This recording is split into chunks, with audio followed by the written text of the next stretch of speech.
El concepto es mucho más amplio. Y al final del día, el hecho también es que hay ciertos puntos con los cuales tener especial precaución ya desde la definición misma. Sé bienvenido, pues. Única petición de mi parte es una petición más nada.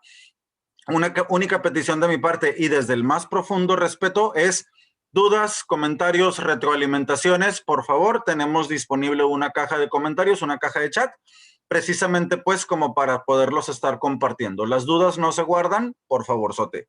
¿Sale? Vale. Entonces, de vez en vez lo vamos a estar revisando o al final, no lo sé, pero el hecho es que se van a estar por ahí contestando las dudas y agradeciendo las retroalimentaciones que igualmente son bienvenidas. Muy bien. Ya para ir comenzando, vamos viendo esta parte. Mira, te platico. En el 2016, hace ya algunos años, ¿sí? En el 2016, uno de nuestros máximos ordenamientos fiscales a nivel federal, esto es el Código Fiscal de la Federación, sufrió una modificación bastante importante, ¿sí? Más exactamente en varias secciones. De la que nos interesa hablar el día de hoy es precisamente de la modificación, que sufrió en el artículo 28, el del Código, e igualmente su reglamento, el reglamento del Código Fiscal, también tuvo algunas modificaciones importantes, más exactamente en su artículo 30, en sus artículos, 33 y 34. ¿De acuerdo? Entonces, en ese sentido, tuve que cerrar la puerta por aquello de los ruidos ambientales. En ese sentido, tenemos pues un antes y un después de esta reforma fiscal que nos alcanza mucho a nivel de la contabilidad y que nos amplió por mucho el concepto que te comentaba. Es por esto que la contabilidad obviamente no viene del 2016. La contabilidad es una ciencia antiquísima, ¿sale? Muy antigua, pero estas modificaciones que te digo que se dieron hace algunos años, en fecha reciente, quiero decir, del 2016 para acá más exactamente, estas modificaciones redefinieron en muchos sentidos la forma en la que la contabilidad se integra y en la contabilidad en el cómo se debe de presentar, ¿sale? La mayoría de estas medidas de las que estamos hablando conducen directamente a controles internos de parte de la empresa. De modo que vienen por ahí 7 recomendaciones para ser exactos, cada una en su espacio, ¿no? Por supuesto, de manera que podamos estar cumpliendo con esto que es una obligación fiscal, sí, pero independientemente de lo que diga y deje de decir el código, que obviamente hay que cumplirlo a todas luces, claro que sí, pero independientemente de lo que diga el código, también es un deber como para obtener información que nos va a servir para muchas cosas, ¿sale? Vamos definiéndolo para empezar y a partir de aquí yo te hago una pregunta, no me la tienes que contestar, de hecho te pido que no lo hagas, por favor, porque es información privada, pero si partimos de la información, de la definición de contabilidad, ¿sí? Vamos empezando que por definición, la contabilidad es la técnica que recopila información económica de la empresa, la registra de manera oportuna para emitir información clara, precisa y objetiva para la toma de decisiones. ¿Dónde dice impuestos en alguna parte de esta definición? Ciertamente en ninguna parte. ¿Por qué? Porque los impuestos son solo una partecita de entre todo lo que se desprende de manera directa de una buena contabilidad. Y entonces surgen por aquí algunas cuestiones adicionales. ¿Cuáles? La primera, todo lo que se haya celebrado al interior de la empresa debe estar expresado en dinero, ¿sí? Más exactamente en pesos mexicanos, aún si estamos en una situación en la que la operación se celebró en algún otro lugar del mundo o con algún otro lugar del mundo y por lo mismo en alguna otra divisa. La contabilidad se registra en pesos mexicanos, pero eso es, no quiero decir que lo de menos, pero es la parte obvia, digámoslo así. La segunda, los registros contables de los que se desprende la emisión de estados financieros por un lado y el cumplimiento de obligaciones fiscales por otro, tiene plazos, ¿sale? No es un tema de cúmplelo cuando quieras y cúmplelo como quieras, dicho sea con todo respeto, no, por supuesto. Tiene sus plazos de cumplimiento, muy exactamente, más específicamente en lo que se refiere a la presentación de declaraciones y ahí viene entonces una primera pregunta de estas que son, casi, permíteme decirlo así, permíteme usar la expresión casi un examen de conciencia, ¿no? Entonces, listo. Y por lo demás, bien, la información contable fiscal deberá ser clara, precisa y objetiva. Y todo esto incluso lo pudiéramos resumir en una sola expresión. La información que refleja la contabilidad debe ser confiable, ¿vale? Y por lo mismo debe ser verificable. Yo les pongo un ejemplo a mis alumnos en la universidad, ¿vale? En las universidades donde tengo el gusto de participar como docente, les pongo un ejemplo. ¿De qué color es mi camisa? Esta camisa. No, pues negra. ¿Y cómo sabes? No, pues porque la estoy viendo, ¿no? Y entonces es al mismo tiempo como entre chusco y como entre estas cosas, pero lo podemos trasladar a la contabilidad.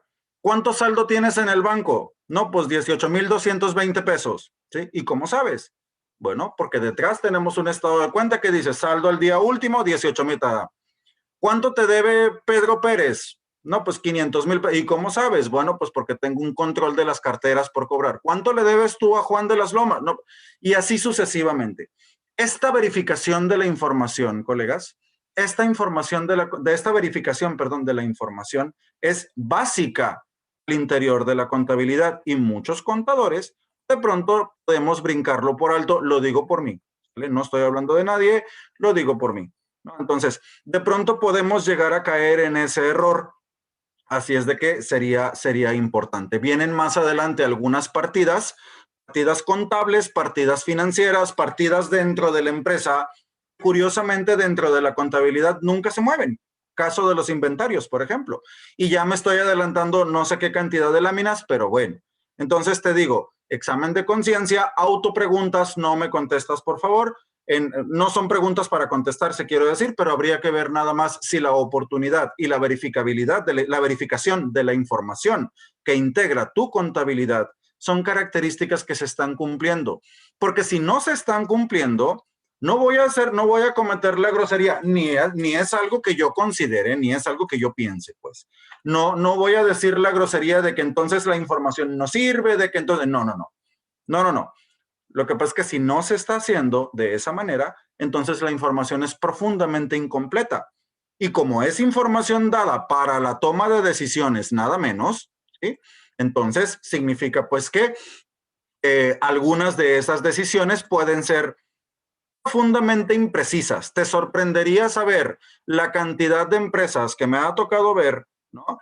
Que llegan donde la licenciada Patricia y le dicen a la licenciada, ¿sabe qué, Lick?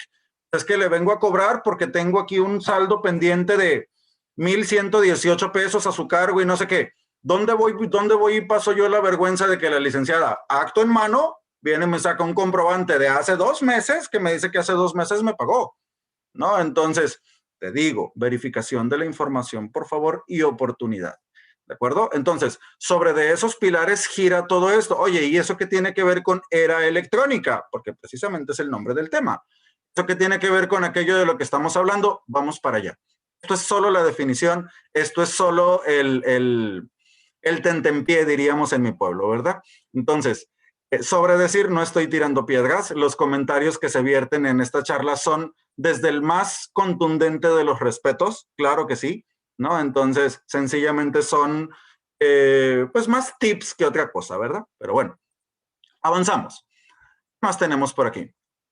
Para lograr lo anterior, vamos comenzando por definir qué cosa es la era electrónica o por qué le llamamos era electrónica a esta era en la que estamos ya desde hace algunos años, ¿no? No es nuevo, no es del 2021, ya hace algunos años que estamos en una era electrónica, precisamente porque por el efecto de la facturación electrónica que pudiera parecer algo muy sencillo, ¿sale? Y algo muy operativo y entonces regularmente tenemos una persona que se encarga de la facturación y está muy bien. Pero al final, además de que casi todo lo que todos los movimientos que refleje la empresa, no todos, hay excepciones, pero casi todos los movimientos que se reflejen dentro de una empresa, ¿sí? Tienen un efecto electrónico, se reflejan a través de un documento, la llamada factura electrónica. Técnicamente se llama CFDI, comprobante fiscal digital por internet, pero para los que le llamamos coloquialmente factura electrónica está perfecto, ¿no? Entonces, listo. Esta factura electrónica ya alcanzó su forma definitiva, ya hace algún tiempo, no recuerdo si en el 2011 o en el 2010, no sé, hace ya varios años comenzó un proceso de transición. Para aquellos de los presentes que les tocó, se acordarán por ahí de una solicitud de autorización de folios, de un CFD, así a secas, nada más. Bien, al día de hoy y desde hace algunos años ya, alcanzó su forma definitiva, el CFDI 3.3. Esa es la versión, ¿sale? Entonces, ¿qué dice esa información o qué tiene que ver? Bien, a través del CFDI, el Fisco Federal, y no solo el Fisco Federal, sino también algunas otras autoridades fiscales conexas, el Fisco Federal tiene información en tiempo real acerca de cuánto es lo que se está facturando, cuánto es lo que se está cobrando y también en el sentido inverso, cuánto es lo que se está comprando y cuánto es lo que se está pagando, cuánto es el efecto de las nóminas, cuánto es el efecto, resulta que no lo pagué en el momento, bien, cuándo lo pagué, y entonces vienen por ahí los 4 grandes tipos de CFDI: ingresos, nóminas, pagos y traslado. Para quien se lo pregunte, sí falta uno, que es el de egresos, pero de ese hablamos otro día, ¿no? El hecho es que por lo pronto el Fisco Federal tiene información en tiempo real acerca de todas las operaciones que está realizando un contribuyente, y eso nos llevó de frente, déjame decirlo con todas sus letras, aunque no me gusta, no me encanta el término, eso nos llevó de frente a otra realidad a la que coloquialmente le hemos llamado la era del terrorismo fiscal, porque bueno, ahora resulta que con el CFDI el fisco tiene información en tiempo real, y con la desaparición del secreto bancario, que por cierto ya no existe, ahorita lo analizamos con más detalle, ya no existe para el SAT, ¿no? Obviamente, para efectos de la autoridad fiscal ya no hay secreto bancario. Ahora resulta que el SAT puede monitorear todos mis movimientos. Sí, eso resulta. Oye, pues qué miedo. No, qué miedo no. Qué ganas de ejercer un correcto control interno dentro de la empresa, nada más, que no es lo mismo, ¿sale? Entonces, porque de pronto si te encuentras más de un contribuyente y más de un contador, ¿no? Llegó a ser toda esta reforma que te digo, llegó a ser un poquito intimidante, ¿no? En el sentido de, oye, SAT, ¿y qué es lo que pretendes exactamente con tanta información? O sea, estás acorralando contribuyentes. Si a mí, que lo sé, a mí como contador y a nosotros como contadores, vaya, porque sé perfecto que no soy el único, si a nosotros como contadores, que medio lo sabemos manejar, resulta que sí nos estás quitando el aliento 2 segundos, ante el empresario te vas a presentar, pues causando francamente miedo. Bien, segundo punto de esta charla, el primero era lo de las características salidas de la definición. Segundo punto de esta charla, no es para tener miedo, ¿sí? La era del terrorismo fiscal o el terrorismo fiscal del que también se oye hablar, término que no me encanta, pero que se usa mucho, ¿sale? No es para tener miedo, es para ejercer control, nada más, ¿sale? La empresa ya la tienes, los recursos ya los tienes, las ventas ya las tienes, toda esta parte ya lo tienes. Ahora, ¿cómo lo haces? ¿Qué forma le das ante la autoridad fiscal? De modo que la autoridad fiscal, pues, te detecte como un contribuyente cumplido y normal, ¿sale? Entonces, de eso se trata. Muy bien. Lo demás, los ordenamientos legales que vimos antes empiezan hablando de la mecánica de registro de todas estas operaciones y a su vez tiene respaldo en otros ordenamientos legales, no solo en el código, ¿sí? La mayoría de carácter federal. Hay por ahí algunas reformas a las leyes fiscales como tales, hay reformas a otros ordenamientos, vaya, en general, ¿sale? Entonces, de ahí en más, al mismo tiempo que las leyes, existen ciertos ordenamientos, los mencionamos de pasadita nada más, pero existen algunos ordenamientos que no son leyes como tales, pero que sí son pautas, ¿sale? Pautas para llevar todos esos registros de la contabilidad al interior de las empresas, ¿sí? Entonces, en este sentido, pues, esas pautas se les conoce como normas de información financiera. Perdona. De momento, que sepas que existen. En otro momento las detallamos porque son enormes, ¿no? Es muchísima información. Pero bueno, la intención primordial de toda esta información es lo que ya comentábamos. La intención es dejar claro que la contabilidad no es solo registrar operaciones para que a partir de las operaciones se paguen impuestos. Ciertamente el pago de los impuestos y el pago correcto además, ¿vale? Que el mercado negro dentro de los impuestos existe. Por supuesto, la venta de facturas, todo eso existe, claro, pero no estamos hablando de eso, ¿no? El correcto cumplimiento de los impuestos, la correcta optimización de las cargas fiscales y demás, sí es una de las intenciones, pero también la otra intención es que a través de la contabilidad, tú y yo como empresarios podamos evaluar cuál es el comportamiento de la empresa, dónde estamos posicionados como empresa, sí a nivel mercado y a nivel proveedores y a nivel, sí, claro, pero también a nivel financiero.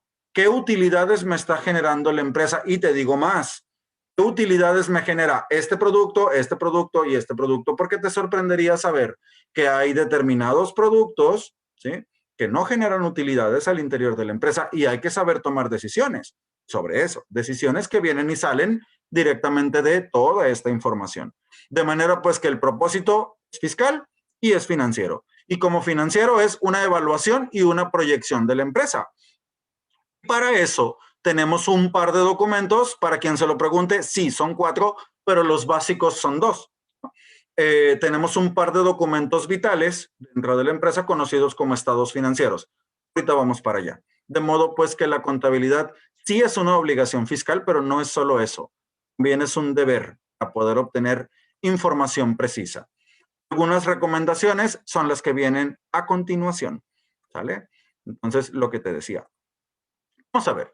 Sabes que todas las ventas de la empresa deben estar soportadas por una factura, sea esta emitida a un cliente si lo solicita o al público en general. Esta es una obligación. Artículos 29 y 29A del Código Fiscal de la Federación, por si te lo preguntas. ¿De acuerdo? Toda la venta que realice una empresa deberá estar soportada por una factura. Tú puedes manejar los controles internos que quieras a nivel de notas de remisión, a nivel de una caja registradora, a nivel de un Excelito. Manéjalo como quieras, pero al final todo eso deberá convertirse en una factura, ¿sale? Sea a un cliente, si el cliente te la solicitó, según lo que dice la redacción, o sea al público en general.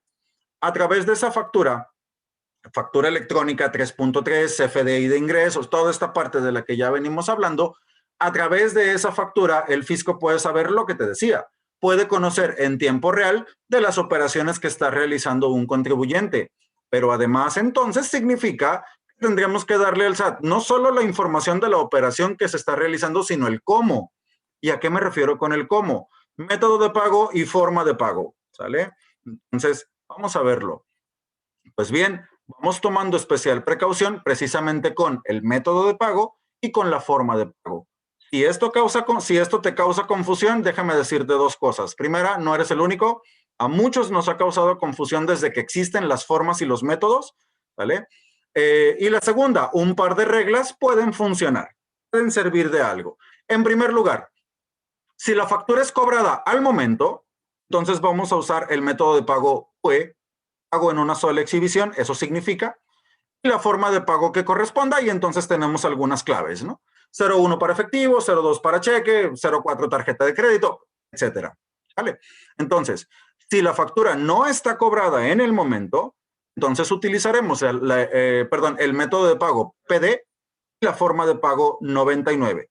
Pago en parcialidades o diferido, la forma de pago 99. Yo sé que esto es muy operativo, yo lo sé, ¿sale? Entonces, por un lado, y ahorita te menciono otra característica que tiene esta situación también.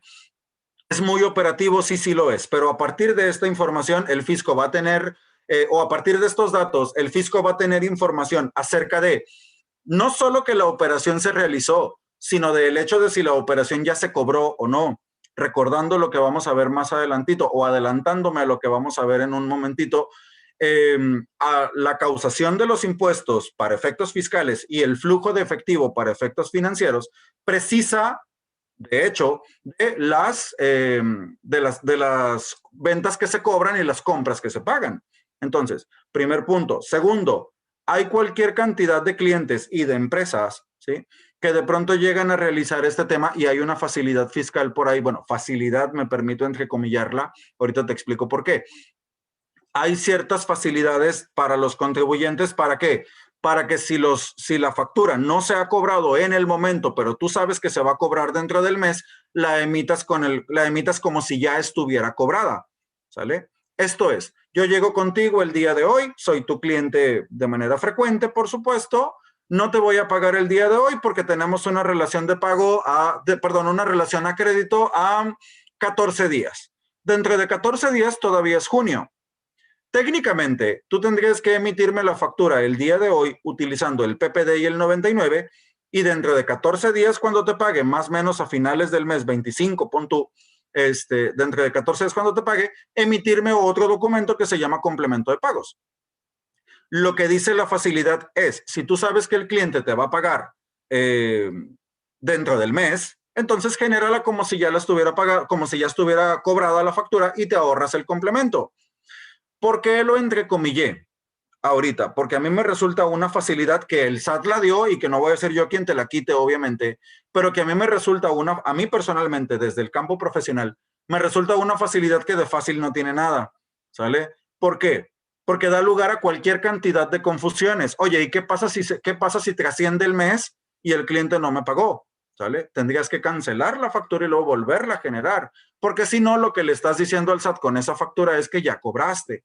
Y entonces viene otro concepto por ahí que se llama subdeclaración de ingresos. Entonces, insisto, la facilidad está dada, pero mi recomendación, si me lo permites, es cobras, PUE y la forma en la que hayas cobrado. No cobras, PPD 99 y luego el complemento. Tan sencillo como eso.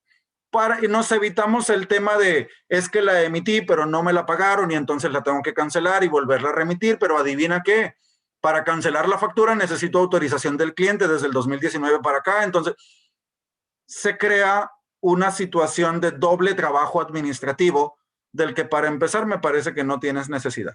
¿Sale? Entonces ya mucho trabajo tenemos como empresarios, como contadores, como administradores, como para encima agarrarnos refacturando. ¿Vale? Entonces, otra cosa, hablando de eso precisamente, otra situación, hablando del tema, es precisamente esto de hay muchos clientes que te lo solicitan así, de oye, pónmelo como PUE y transferencia, o sea, PUE más 03, por aquello de que tú sabes que te voy a pagar, de hecho la transferencia está programada, ¿sale? PUE más 02 porque de hecho ya te entregué hasta el cheque, pues entonces está posfechado, no lo puedes cobrar, pero ya te entregué el cheque, toda esta parte. O lo que es todavía hay que sí que incorrecto. Combinaciones entre los dos posibles métodos. Esto es, encuentras de pronto una factura, ¿vale? Dice, fue, lo dice 99. Yo sé que me la van a pagar en una sola exhibición, pero no me la han pagado. Son incompatibles esos dos.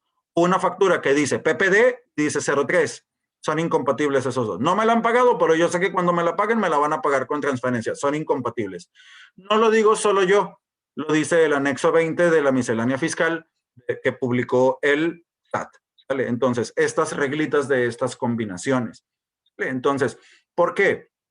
Porque a partir de esta información va a surgir precisamente el registro contable y del registro contable van a surgir las declaraciones fiscales, solo por hablar del contexto fiscal.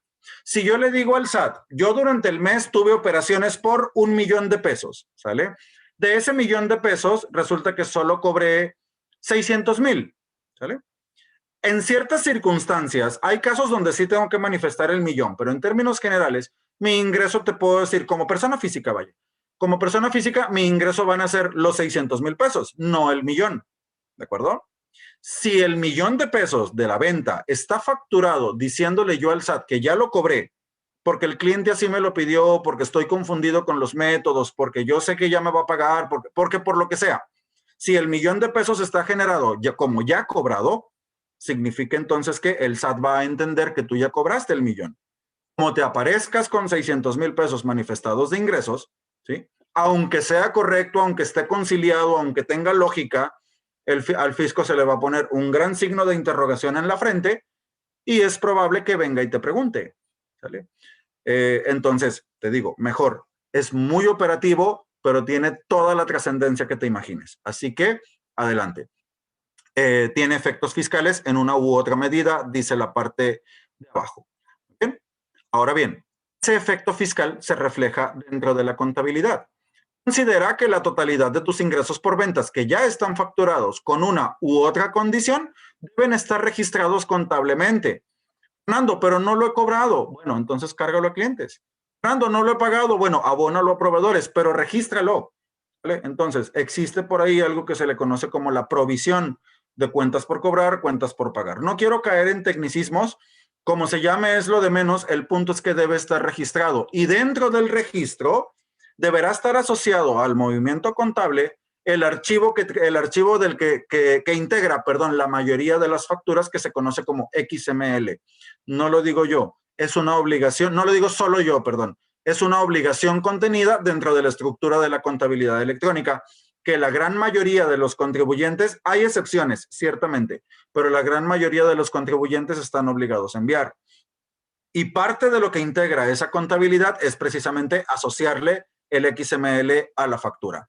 ¿Sale? De hecho, aquello es tal que en la llamada opinión de cumplimiento de obligaciones fiscales o en la 32D, para quien le llame 30, para quien la conozca con ese nombre, que por si se lo preguntan, no es que se llame así, es que está fundamentada en el artículo 32D del Código Fiscal de la Federación. Por eso hay quien le dice 32D. Su nombre completo es opinión del cumplimiento de obligaciones fiscales, pero cual sea su nombre es lo de menos, estamos de acuerdo, ¿verdad? En ese sentido, en la 32D, de un tiempo a la fecha, se ha venido integrando un conceptito que se le conoce como subdeclaración de ingresos, que es de yo, el SAT, tengo detectado que tú generaste facturas por $1,000,000 de pesos y tengo detectado que en tu declaración manifestaste ingresos por 600,000, recapitulando el ejemplo que pusimos ahorita. Claro, hay muchos escenarios por aquello de que alguien se lo esté preguntando, ¿sí? Hay muchos escenarios donde efectivamente el ingreso van a ser los 600 u otros escenarios donde el ingreso va a ser el 1,000,000. Habría que ver el régimen, habría que ver el tipo de contribuyente, habría que ver otras características. Sí puede ser un caso o el otro, pero en términos generales no estamos hablando del régimen, estamos hablando de las claves en la facturación. Por eso es importante que estén correctas, ¿de acuerdo? Entonces, listo. Lo demás, de aquí surge entonces, déjenme un segundito, listo. Lo demás, de aquí surge entonces una primera recomendación. Son recomendaciones hechas desde el mismo respeto, desde el que venimos hablando y que tú sabes que te profeso, ojalá te puedan servir. Asegúrate de que tu facturación de ingresos, de momento estamos hablando de los ingresos, asegúrate de que tu facturación de ingresos cumple esta combinación cumple esta condición de la combinación de métodos y formas de pago y que la totalidad de tus ingresos facturados están registrados en contabilidad, de donde a su vez se van a emitir los estados financieros y la declaración de impuestos. Entonces, toma en cuenta que hay impuestos, lo que te decía, hay impuestos que para su cálculo toman como base el ingreso facturado y otros que toman como base el ingreso cobrado. De ahí la importancia de facturarlo de manera correcta, de registrarlo de manera correcta y en consecuencia de declararlo pues como es debido. ¿Sale? Primera recomendación sobre la mesa. Avanzamos. Tenemos por aquí que recuerda que las operaciones que no hayan tenido flujo de efectivo, todo lo que sea crédito, tienen dos momentos de registro, cuando se realizan, cuando se cobran. Seguimos hablando de los ingresos, ¿no? Cuando se realizan y cuando se cobran. Todos los registros contables deben tener por soporte el XML de la factura que le dio origen, que estos registros deben hacerse en un sistema electrónico de cómputo. Se pueden llevar cédulas y papeles de trabajo adicionales, los que tú quieras, los que necesites, sí, pero la contabilidad ya se debe llevar en un sistema electrónico de cómputo. ¿Sale? Sistema electrónico de donde a su vez va a salir el cumplimiento de una obligación fiscal de la mayoría de los contribuyentes, lo que te decía, el envío de la contabilidad electrónica, de los que hay algunos exceptuados, ciertamente, pero si hubiera que hablar de ponderaciones, te puedo decir que 8 de cada 10 contribuyentes están obligados, ¿no? Entonces, listo. Así que literalmente esto de la contabilidad electrónica es un producto, nada más. Es algo que sale del registro mismo, ¿no? Ciertamente hay que hacer algunas configuraciones adicionales, pero es algo que sale del registro mismo de las operaciones. Así que nada más es una situación de cumplir esa parte. Muy bien. Avanzamos hacia la siguiente lámina. Hablando de los ingresos por ventas de contado, los ingresos por cobranza y los otros conceptos por los que puede haber movimientos en las cuentas bancarias de una empresa o una persona, otro elemento que pasó a formar parte de la contabilidad o que cobró especial relevancia porque ya formaba, ¿sale? Es la llamada conciliación bancaria. Yo voy de acuerdo, para los que están familiarizados, para los que estamos familiarizados con aquel concepto de cargos nuestros no considerados por el banco y etcétera, con este formulario tradicional de la conciliación bancaria, pues estamos de acuerdo que es un formulario que de pronto puede haber caído en desuso. No estoy diciendo que no se haga. De hecho, acabamos de leer, acabamos de comentar que es un documento, un papel de trabajo, vaya, que forma parte, que se entiende como integrante mismo de la contabilidad, ¿sale? Lo que estoy diciendo es que de pronto hay contabilidades que se elaboran en base a la facturación, pero también en base al estado de cuenta. Entonces, ya realmente este tema del formulario, pues a veces se realiza, a veces no, y si se realiza o si no, de pronto no hay diferencia porque todos los registros bancarios están registrados en contabilidad. Todos los movimientos bancarios están registrados en contabilidad, ¿sale? Entonces, es precisamente esa la intención de este papel de trabajo. Verificar que todo movimiento que aparezca en el banco también esté correspondido con los movimientos de la empresa y viceversa. Y ahorita vamos a ver por qué. El hecho de que sea un papel de trabajo, el hecho de que no sea un documento que se envía al SAT, o que no sea una declaración como tal, o que no sea lo que sea, no significa que sea menor, porque puede llegar a tener efectos fiscales. Ah, caray, ¿cuáles efectos? Vamos a verlo. Para empezar, y aquí aparece la segunda recomendación. Asegúrate de que la totalidad de los movimientos que aparezcan en tu estado de cuenta estén correspondidos con registros en contabilidad, independientemente de si participan para el cálculo de los impuestos o no. Eventualmente y de manera muy justificada, muy trazable, muy todo, no todo ingreso que llegue a tu cuenta bancaria, y ahorita vamos a ver ejemplos, por supuesto, no todo ingreso que llegue a tu cuenta bancaria va a causar impuestos, por definición misma. El tecnicismo sería que existen los ingresos exentos, pues, pero independientemente de eso, el hecho es que no todo lo que llegue a tu cuenta bancaria te va a causar impuestos, pero sí debe estar manifestado. Toma en cuenta que no hacerlo, manifestado en contabilidad, que no hacerlo te puede llevar a omitir partidas bancarias, que a su vez puede ocasionar que presentes información incompleta, o en otro caso, puede ocasionar algo conocido como discrepancia fiscal. Y te tengo una noticia que seguramente ya conoces, pero que forma parte de nuestra charla del día de hoy. Aquello de las cuentas personales son, al día de hoy, un mito. Por dos razones. Primera, por la desaparición del secreto bancario. Porque el SAT tiene facultades para investigar, para revisar cualquier cuenta bancaria aperturada a nombre de cualquier contribuyente. ¿Sale? Y la segunda, porque en todo caso, el hecho de que no causen impuestos no significa que no se deban manifestar. Oye, pero es que recibí un préstamo, alguien por allá me prestó $500,000 de pesos. ¿Cómo que me van a cobrar impuestos sobre un préstamo? No, no te van a cobrar impuestos sobre un préstamo, de ninguna manera, nunca en la vida, ¿sale? Pero el préstamo deberá estar manifestado en algún lugar de la contabilidad y en algún lugar de la declaración. Oye, es que soy persona física y me dio dinero alguien de mi primer círculo familiar. Mi esposa, mi esposo, mi mamá, mi papá, alguno de mis hijos, alguien de mi primer círculo me dio dinero. ¿Me va a causar impuestos? No, tampoco. ¿Sale? Pero hay que manifestarlo también. ¿Por qué? Porque el SAT tiene facultades, insisto, para meterse a revisar. Y si se mete a la cuenta de Fernando y ve 100,000 pesos depositados porque alguien se los prestó, pero Fernando no los manifestó porque pues no causan impuestos, son 100,000 pesos que van a ser encerrados por ahí en un óvalo rojo de parte de la autoridad de, bueno, ¿y de dónde salieron? ¿No? Entonces, ahora, aquí hay un mito. Aquí hay un mito bastante interesante que a últimas fechas se ha popularizado mucho. ¿Cuál? No sé si lo hayas visto, yo espero no, de verdad, ¿no? Porque de pronto fue un poquito incómodo de ver. No sé si lo hayas visto, un video que anda circulando por ahí, no es nuevo, de hecho viene del año pasado. Un video que anda por ahí bastante serio en el sentido de que es al parecer un reportero dando una noticia diciendo que no sé qué. ¿Qué dice? Que ingresos a partir de 5,000 pesos recibidos en la cuenta bancaria de una persona van a empezar a causar impuestos y el banco te los va a retener y no sé qué, ¿sale? No sé exactamente más. Vi el video completo alguna vez nomás para ver qué elementos pudiera tener, pero la nota es falsa. Falsa como billete de 30 pesos, permíteme decirlo así. No, entonces, ¿por qué? Porque no hay causación de impuestos por ingresos por encima de los 5,000 pesos. Y eso ya lo desmintió la misma Prodecon y el SAT. Lo que no es falso es que todos los ingresos que llegan todos los depósitos que llegan a la cuenta bancaria de un contribuyente pueden ser monitoreados por el SAT. ¿Sale? Y que los depósitos en el banco por encima de los 15,000 pesos en efectivo son informados por la autoridad. Monitoreo, información que no tiene, puede no tener nada que ver o no necesariamente tiene algo que ver con la causación de impuestos, ¿sale?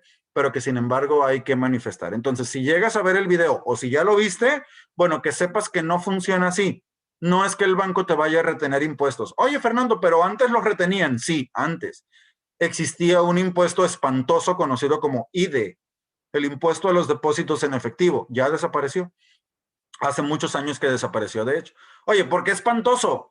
Porque, bueno, se suponía, para quien no lo sabe o para quien no lo recuerda, se suponía que el IDE tenía por propósito monitorear la informalidad de los empresarios, de los contribuyentes, vaya, en general, y en consecuencia cobrarles impuestos por el monto de sus depósitos, etcétera. El monto de los depósitos era, perdón, el referente para determinar los ingresos de un contribuyente, ¿no? ¿Qué empezó a pasar? El IDE se empezó a llevar de calle a amas de casa recibiendo recursos de su familia, de su esposo, de sus hijos, de lo que sea. Estudiantes recibiendo recursos, típicamente de sus papás, y etcétera. Y se empezó a llevar de calle a mucha gente que nada tiene que ver con la causación de los impuestos y que sin embargo se los estaban reteniendo. Entre otras cosas, esa fue la razón por la que desapareció, ¿no? Entonces ya no existe. Lo que sí quedó es este tema del no secreto bancario ante el SAT, este tema de la información de los bancos, pero la retención de los impuestos no, ¿sale? Entonces, dos conclusiones. Primera, la nota es falsa. Y segunda, por favor, asegúrate que todo lo que esté en tu banco también está en tu contabilidad. Fernando, pero soy asalariado. ¿Cuál contabilidad? Bueno, asegúrate de que esté informado en los datos estadísticos, en los datos informativos de tu declaración anual, ¿sale? Entonces, nada más para transparentar ese recurso, pues. Finalmente no tenemos nada que esconder. O sea, ¿a quién habría que esconderle que yo recibí dinero de mi esposa? A nadie, ¿sale? Y sin embargo, es una manera de transparentarlo. Mi recomendación desprendida de esta es precisamente eso, ¿vale? Entonces, por aquello precisamente de esas dos medidas. Ahora, hablemos de discrepancia fiscal y sus efectos. Porque hablando de esto, precisamente también viene por ahí una práctica adicional, podemos decirlo así, que consiste en, ok, entonces si todo lo que llega a mi cuenta bancaria va a causar impuestos o puede llegar a causar impuestos, todo lo que llega a mi cuenta proveniente de mis ventas, quiero decir, yo que sí tengo una empresa, quiero decir, todo lo que ingrese a mi cuenta, ahí sí se va a causar un impuesto porque se va a asumir como ingreso y etcétera. Bueno, pues está muy fácil. Falso también, pero está muy fácil. Es un pensamiento muy popular. Voy y se lo deposito a mi esposa o a mi mamá, ¿no? Entonces, ¿qué empieza a pasar? Dos cosas. La primera, empieza a haber una situación en la que Fernando, si bien le va, comienza a generar utilidades así de pequeñitas o claramente pérdidas, ¿sale? Fiscales. Porque Fernando asegura vender 10,000 pesos mensuales y gastar 30,000, ¿de acuerdo? Primer efecto, solo por hablar de eso, se llama discrepancia fiscal para efectos fiscales. Primera pregunta que va a hacer la autoridad. Oye, Fernando, dos preguntas, hijo. Me dices que vendiste 10,000 pesos y que sin embargo gastaste 30,000. Fue un mal mes para tu negocio, seguramente. No sé. Yo lo que quiero que me aclares es de dónde salió la diferencia. Porque a mí, autoridad fiscal, ese número no me cuadra. A mí lo que me dices es que de algún lugar sacaste mínimo, los 20,000 pesos de diferencia con los que pagaste esos 20,000 pesos de gastos, ¿no? Entonces, eso por no hablar del tema de que tienes una empresa claramente en pérdida y entonces me surge la pregunta más obligada de, ¿y entonces de qué vives? ¿No? Entonces, pero bueno, de eso hablamos otro día. Primera consecuencia, primer cuestionamiento de parte de la autoridad. Y no es una pregunta cualquiera, no es un procedimiento cualquiera. Artículo 91 de la Ley del Impuesto sobre la Renta. Todo el protocolo que se sigue y cuáles son las consecuencias. Como no se desvirtúe, porque puede pasar, vamos diciéndolo. No todo el contribuyente que tenga 10,000 de ingreso y 30,000 de gasto en la declaración es porque esté en un escenario poco claro u oscuro. Puede pasar, sí puede. Venimos de un 2020 nada menos que, pues bueno, golpeó a más de un contribuyente en más de un sentido y pues bueno, puede pasar. La pregunta de la autoridad es, ¿de dónde salió la diferencia?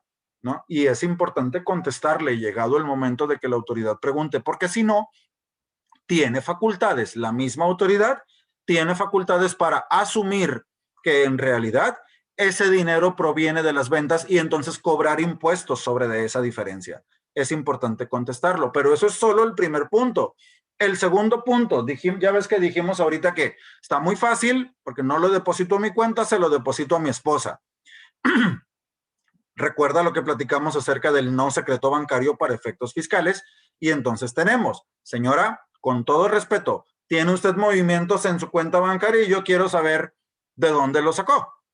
¿Qué va a decir la señora, la esposa de Fernando? ¿Qué va a decir? Bueno, pues es que lo saqué, me los depositó mi esposo, ¿no? Lo cual es lo más ordinario, lo cual es lo más normal, y por si te lo preguntas, sí, también puede ser en sentido contrario. También puede ser la empresaria la señora y Fernando, la señora le deposita a Fernando, lo que sea. ¿Qué va a decir la señora? Me lo depositó mi esposo, lo cual es lo más normal del mundo. ¿Problemas para la señora? Ninguno. ¿Problemas para Fernando? Lo volteamos a ver y decimos, el fisco lo voltea a ver y dice, ¿qué pasó? ¿Qué no me estás diciendo? ¿No? Entonces, ¿de qué me estoy perdiendo? Yo como autoridad fiscal, que se supone que debo estar enterada de todos los movimientos bancarios, fiscales y a veces hasta financieros, ¿qué no me estás diciendo, Fernando? No, entonces, estos cruces de información que se les conoce como compulsas, aplican también a muchos niveles, ¿no? Estamos hablando de un nivel familiar, de un contribuyente y su pareja, esposa, esposo. Estamos hablando de un contexto muy pequeñito en ese sentido. Pero esa compulsa, ¿sí? Esa compulsa también se puede utilizar a nivel de los clientes, ¿no? Oye, ¿sabes qué? No sé, permítanme usar el nombre de alguno de ustedes como ejemplo. ¿Sabes qué, Liliana? ¿Cuánto te vendió Fernando? Disculpa, nada más te estoy preguntando, o sea, no te estoy acusando de nada, no. ¿Cuánto te vendió Fernando? No, pues 2 millones de pesos durante el mes. Perfecto. ¿Se los pagaste? Sí, cómo no. Ah, ok. Lo más que puede pasar es que le pidan a Liliana el comprobante de pago cuando mucho.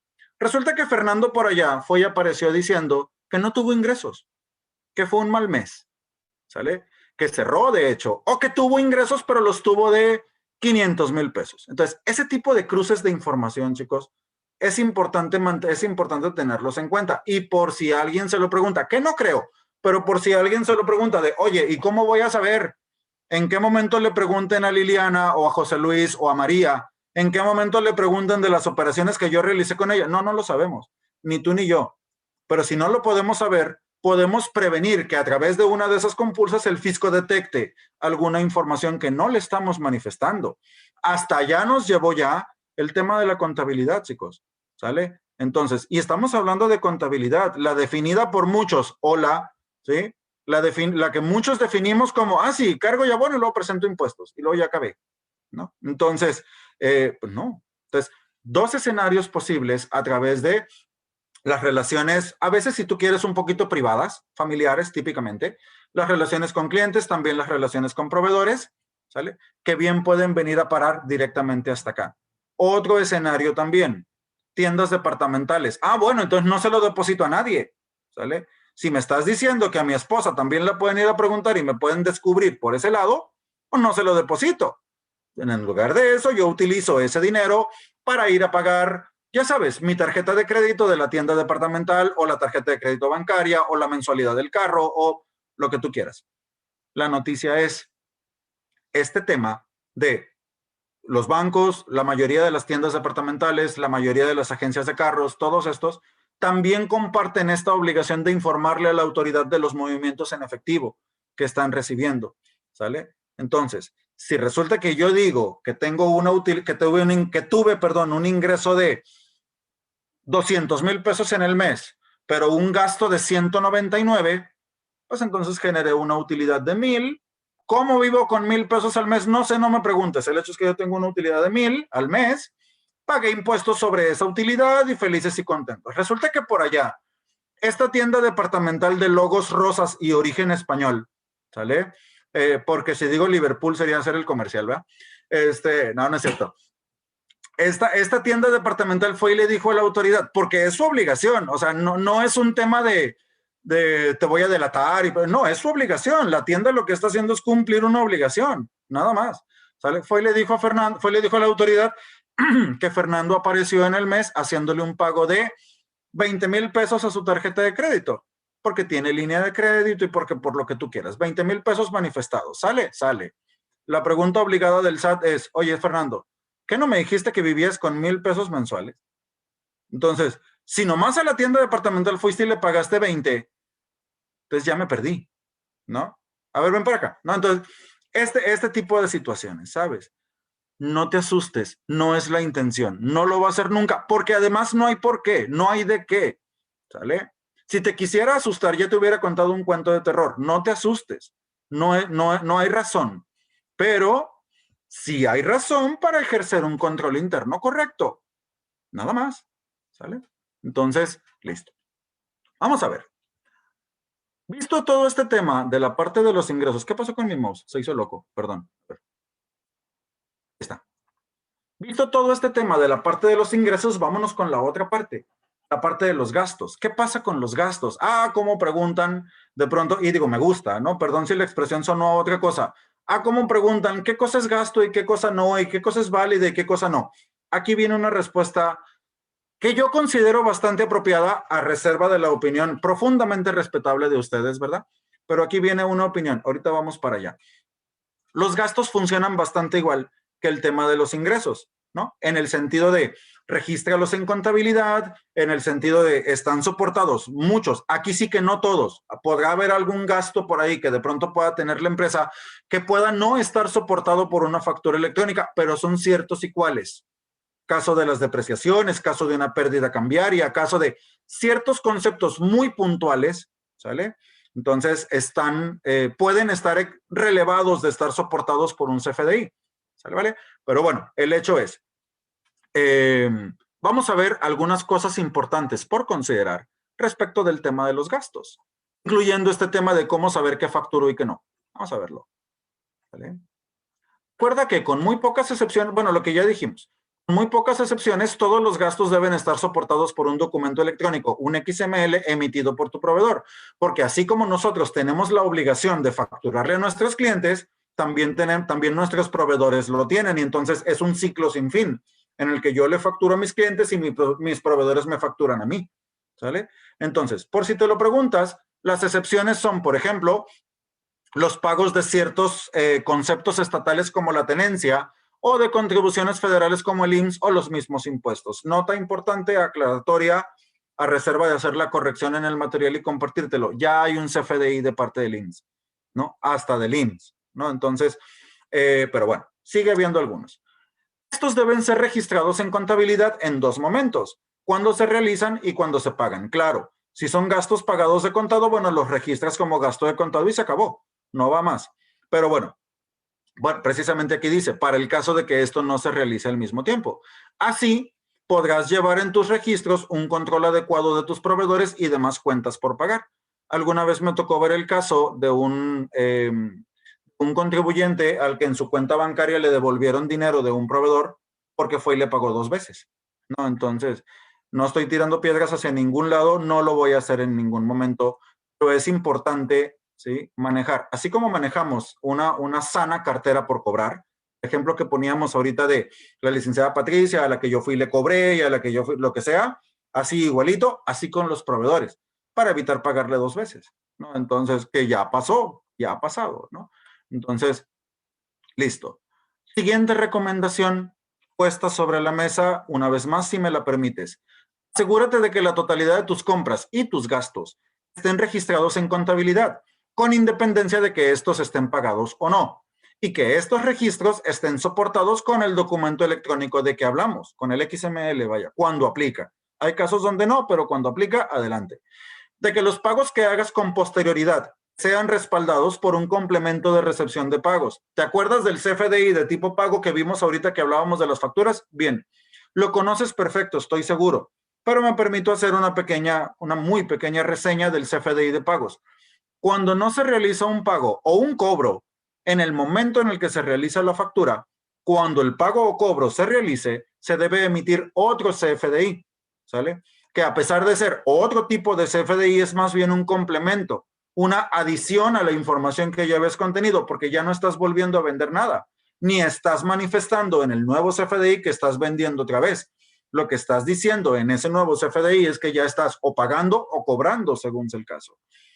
Este documento ciertamente no es nuevo, pero para nada. O sea, tiene 4 o 5 años por lo menos de existir. No es nuevo, pero estaba un poquito al aire a nivel de la legislación fiscal. En el tema de, bueno, habíamos quienes llegamos a pensar que si no tenías el complemento de pagos en años anteriores, en años anteriores, si no tenías el complemento de pagos, pero tenías la manera de comprobar que el pago fue realizado, la deducción se podía salvar. Claro, lo ideal siempre ha sido tenerlo, pero la deducción se podía salvar. Al día de hoy ya hay regulación fiscal también en este sentido, ¿sale? También respecto del CFDI de pagos, y entonces se estableció o se confirmó la obligatoriedad de emitirlo. Así que, por favor, para operaciones que no se paguen en el momento, asegúrate de recabarlo. Para ventas que no se cobren en el momento, asegúrate de emitirlo. Y ya hablamos acerca de la combinación entre métodos y formas, ¿sale? Así que ya está. Pero además, asegúrate también que tus operaciones tengan materialidad. Materialidad, razón de negocios. ¿Cómo está de moda este término desde hace algunos años ya? ¿Qué es eso? Sobre todo con tus principales proveedores. ¿Qué es eso? Tú sabes que tu empresa y la mía no lo son, ¿sale? Pero existen empresas que son fantasmas o que llegan a ser consideradas como fantasmas. No, no estoy hablando solo de las empresas que venden facturas, porque las hay, ¿sale? Tú sabes que las hay. Son parte del mercado negro y tú y yo no tenemos nada que ver con esas empresas ni lo vamos a tener en ningún momento, pero existen. Pero no estamos hablando de esas, ¿sale? Estamos hablando de una facultad que tiene la autoridad para presumir, para dar por hecho, ¿sale? Que tu empresa o la mía no existen, ¿sale? Y que en consecuencia, si existimos, es detrás de un escritorio nomás para vender facturas, no para vender lo que decimos vender a través de nuestros conceptos. ¿Cuándo va a dar por hecho eso la autoridad? Y aquí vienen elementos importantes que deben identificarse dentro de la contabilidad también, ¿sale? Se consignan en una llamada lista negra, que es una apócope, que es una forma relajada de llamarle, ¿no? El nombre completo es lista de contribuyentes que presunta o definitivamente simularon una operación, una cosa así, ¿no? Tiene un nombrezote también, pero bueno, dejémoslo en lista negra. Está consignado en el 69B del código. Vamos a ver de qué se trata. Dice el 69B del código, si una empresa no tiene infraestructura, activos, personal, capacidad material, entonces se puede presumir, salvo prueba en contrario, se puede presumir que el contribuyente simula operaciones y que en realidad no existe y que en realidad está en un escenario de delito fiscal, ¿sale? La compraventa de facturas desde el año pasado para acá ya es un delito fiscal y la autoridad puede asumir que nosotros, cualquiera de nosotros, por incómodo que suene, chicos, incómodo que suene que alguno de nosotros puede estar en esa situación. ¿Cómo lo evitamos? Transparentando a través de la contabilidad nuestra infraestructura. ¿Qué es eso? Todos los equipos y toda nuestra localización, ¿sale? El hecho de que estemos localizados, ahorita vamos para allá. Los activos, aquí están, todos los equipos. Equipos en función de los que necesitamos para trabajar. De pronto te puedes encontrar alguna empresa que se dedica a la elaboración de algún producto de estos grandotes. Vamos pensando en la elaboración de maquinaria. Empresas que no venden maquinaria, elaboran las máquinas que luego se van a vender y que sin embargo no tienen ni una triste dobladora de varillas contabilizada como parte de su activo fijo, ¿sale? Entonces, el personal también. De pronto habrá alguna empresa cuyas funciones se puedan desarrollar sin ayuda de personal. Yo no digo que no, seguramente sí, pero son las menos, ¿sale? Entonces, y la capacidad material. Este tema de estas empresas que no es que tengan que generar utilidades a fuerzas, ¿sale?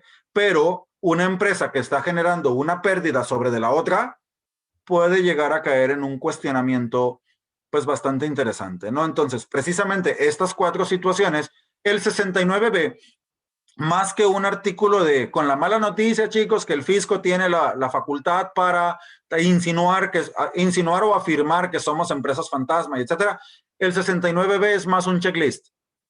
Si descubren que no estás localizado, que no tienes activos, que no tienes personal o que estás generando una pérdida fiscal enseguida de la otra, el fisco puede poner en tela de juicio que existas o que existas en realidad.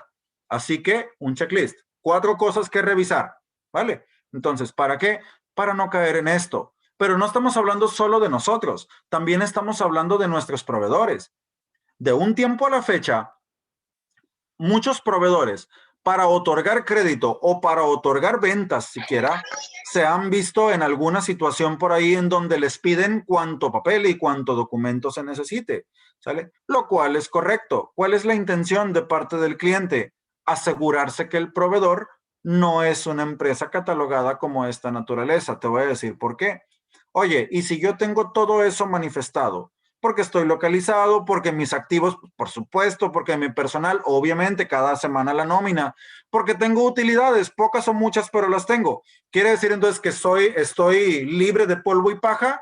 Sí, tú sí, pero a tus proveedores échales un ojo, por lo menos a los principales, ¿sale? Asegúrate que no estén publicados en esta lista, porque como tu proveedor aparezca en esta lista, el problema también lo tienes tú, ¿sale? Entonces, un problema que implica una autocorrección fiscal, o sea, un reproceso fiscal de un mes donde ya habías considerado esa factura del proveedor, y en consecuencia también un pago adicional de impuestos, seguramente, ¿vale? Entonces, cuidado con esta parte, se ha vuelto una práctica bastante interesante al interior de las empresas. El término financiero, si tú quieres, se le conoce como due diligence, ¿vale? Entonces, es una verificación que hace la empresa de sus propios proveedores, de las propias personas con las que sostiene relaciones profesionales a veces, comerciales a veces, para asegurarse que no vayan a caer en esta situación. Porque como tú, no sé, Juanita, llegues a caer en una situación y me emitiste una factura a mí, no me vendiste una factura, me vendiste mercancías, pero caíste en esta situación, el problema también lo tengo yo, ¿sale? Se les conoce como EFOS y EDOS, ¿sale? Son dos palabras distintas. Empresas que facturan operaciones simuladas, empresas que deducen operaciones simuladas. Seguimos con tecnicismos. Como se llamen es lo de menos. El punto es, mantente verificándolo, ¿sale? Mantente verificándolo nada más. ¿Por qué? Porque llegado el momento, si yo te emito una factura, pero yo llego a ser catalogado como empresa fantasma, que en términos prácticos es el nombre coloquial de los EFOS, ¿sí? Si yo llego a ser catalogado como empresas fantasma, a ti te quedan dos soluciones posibles. O presentas una nueva declaración de ese periodo donde dijiste que me habías pagado, o le compruebas a la autoridad que en realidad la operación sí la realizaste para conmigo. ¿Cómo? Tú sabrás cómo. Pero le compruebas a la autoridad que la operación sí la realizaste conmigo y que en consecuencia te libras de ese problema. Pues. Cualquiera de las dos cosas es mucho trámite, yo siempre he pensado. Claro, si hay que atenderlo, hay que atenderlo, ¿no? Si llega el problema, ojalá nunca, pero si llega el problema, hay que atenderlo, ¿sí? No es porque, es que Fernando dijo que era mucho trámite. No, no, no, hay que atenderlo. Pero una manera de atenderlo es precisamente esa de yo, la empresa, no sé qué problema tenga Fernando, yo le realicé un pago porque él me entregó un trabajo, porque él me vendió mercancía y aquí está la evidencia. ¿Cuál evidencia? Adaptable en cada caso. Los entregables del trabajo profesional, la compra de las mercancías, la entrada al almacén, la foto que se tomó el día que la mercancía entró, etcétera. ¿Sale? Entonces, en cualquier caso, este tema de la materialidad, chicos, es un tema con bastante relevancia al día de hoy. ¿De acuerdo? Entonces, listo. Avanzamos, pues, hacia la siguiente. Y aquí está la respuesta de la pregunta, nada menos. La respuesta de la pregunta que me hacías. Listo. Bien. Es difícil hablar de qué conceptos de gastos son válidos y qué conceptos no. Que esto está directamente relacionado con la actividad propia de la empresa.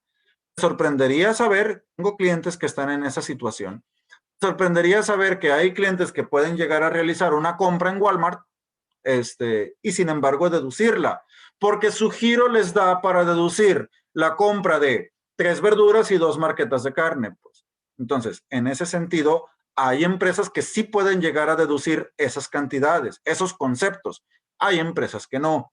Esto significa que el hecho de que un gasto sea válido o no tiene que ver con si posee razón de negocios. Esto es, si el concepto del gasto se relaciona con la obtención de los ingresos, ingreso que a su vez se relacione con la obtención de una utilidad.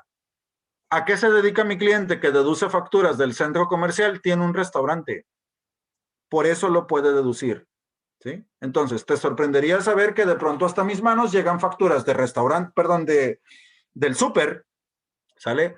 Entregadas por empresas que se dedican totalmente a otra cosa, ¿no? Entonces, ¿cómo saber qué concepto facturo y qué concepto no? Te puedo decir que la única universalidad que existe al respecto es que el concepto del gasto tenga una razón de negocios, que tú necesites ese gasto para generar un ingreso. Ahora, no significa que entonces el único gasto que puedas facturar sean las compras, ¿no? Claro, las compras se facturan y se deducen y la más de las veces son la deducción, una de las deducciones principales, claro, pero hay otros conceptos también, ¿sale? Yo tengo un despacho contable, ¿puedo deducir una factura de algo comprado en este centro comercial de referencia? Sí, siempre que la factura o el ticket o las dos cosas digan, déjame inventar, materiales de limpieza. Déjame inventarlo. El súper de mi casa, si lo quiero facturar, técnicamente lo puedo hacer, pero teniendo yo un despacho contable, ¿sale? Siendo mi negocio un despacho de asesorías, pues evidentemente que el súper de mi casa pues no tiene nada que ver ni con la obtención de mis ingresos, ni con más nada, ¿sale? Entonces, hay conceptos, ¿cómo determinas si algo se deduce o no? Si tiene que ver con la obtención de tus utilidades, ¿de acuerdo? Entonces, de tus ingresos, perdón. Recuerda, las compras son válidas como deducción solo si eres RIF o una persona física. Finalmente el RIF también es persona física, ¿verdad? Pero bueno, entra dentro de las categorías de las personas físicas, quiero decir. Si eres una persona moral, lo que se deduce, perdón, es un concepto conocido como costo de ventas. También tiene que ver directamente con los inventarios y entonces nos estamos aproximando hacia la siguiente recomendación. Los faltantes de inventario se consideran ingresos para el fisco. El fisco tiene facultades para revisar los inventarios, para practicar inventarios físicos literalmente, ¿sí? Y los dos elementos anteriores, el hecho de que se deduzcan las compras, pero qué cosas compra, pero no deduzco compras, sino deduzco el costo, cómo lo calculo, y el tema de los faltantes de inventario y demás, llevan a un adecuado control de las compras, los inventarios y la determinación del costo de ventas.